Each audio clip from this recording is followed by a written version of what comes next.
સુરતના પ્રખર સમાજસેવી અને બ્રહ્મભટ્ટ સમાજના ટ્રસ્ટી એવા કલ્પેશભાઈ બારોટની ZRUCCના સભ્ય તરીકે વરણી કરવામાં આવી છે। વર્ષ 2008થી 2014 દરમિયાન આ પદની શોભા વધારી ચૂકેલા કલ્પેશભાઈને ફરીથી આ જ પદ પર નિયુક્ત કરવામાં આવતા સમાજમાં હર્ષની લાગણી પ્રસરી ગઈ છે।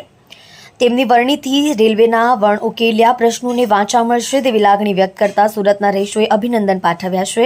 તેમની વરણીને બ્રહ્મભટ્ટ સમાજે આવકારી છે। કેન્દ્રીય રેલવે મંત્રાલય દ્વારા વેસ્ટર્ન રેલવે ZRUCC કમિટીમાં કેન્દ્રીય રેલવે મંત્રીના આદેશથી સુરત નિવાસી શ્રી કલ્પેશભાઈ બારોટની 2 વર્ષ માટે મેમ્બર તરીકે નિમણૂક કરવામાં આવી છે।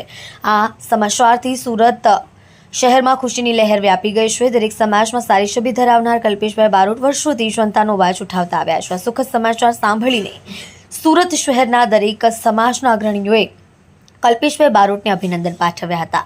અભિનંદન પાઠવનારાઓમાં સુરત શહેર કોંગ્રેસ પ્રમુખ શ્રી ધનસુખ રાજપૂત, ઋષિ રાજપૂત, અવધેશ સિંહ, રાજસ્થાની સમાજના અગ્રણી શ્રી અશોક કોઠારી, બળવંત જૈન, ઓમપ્રકાશ ગોયલ, મહારાષ્ટ્રીયન સમાજના અશોક પિંપલે, CM સોરવણે, ઓરિસ્સા સમાજના કૃષ્ણ સાહુ, અભિમન્યુ સાહુ, OBC સમાજના શ્રી DL પટેલ, ધર્મેશ મિસ્ત્રી, વિશાલ પ્રજાપતિ, દલિત સમાજના શ્રી જયેશભાઈ કંથારિયા, હિરેન કંથારિયા, કલ્પેશભાઈ રાણા, આશાબેન સોનાવિયા, સન્મુખભાઈ વાળંદે અભિનંદન પાઠવ્યા હતા।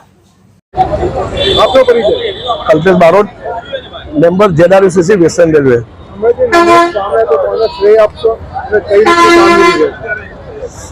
10 વર્ષના લાંબા સમયગાળા બાદ આ શહેરની જનતાનો સેવા કરવાનો મોકો મને રેલવે મંત્રાલય અને અમારી પાર્ટીના નેતાગણ દ્વારા આપવામાં આવ્યું છે। તે બદલ રેલવે મંત્રાલય, વેસ્ટર્ન રેલવેના GM, DRM તેમજ અમારા પાર્ટીના નેતાનો આભાર વ્યક્ત કરું છું। અને ખાસ કરીને જે શહેરની જનતાના પ્રાણ પ્રશ્નો છે, જે રેલવેને લગતા પ્રશ્નો છે, એ કામ રેલવે મંત્રાલય અને પ્રજા વચ્ચે એક સેતુ બનીને દૂર કરવાની મારી મુખ્ય જવાબદારી છે। એમાં હું પરિપૂર્ણ થઈશ એટલો મને વિશ્વાસ છે। અને ભૂતકાળમાં હું જ્યારે મેમ્બર હતો ત્યારે ઉત્તરાયણ સ્ટેશનની મેં રજૂઆત કરેલી હતી। એને ધ્યાનમાં રાખીને રેલવે મંત્રાલય દ્વારા ઉત્તરાયણ સ્ટેશનનો ખૂબ સારો વિકાસ કરવામાં આવ્યો છે।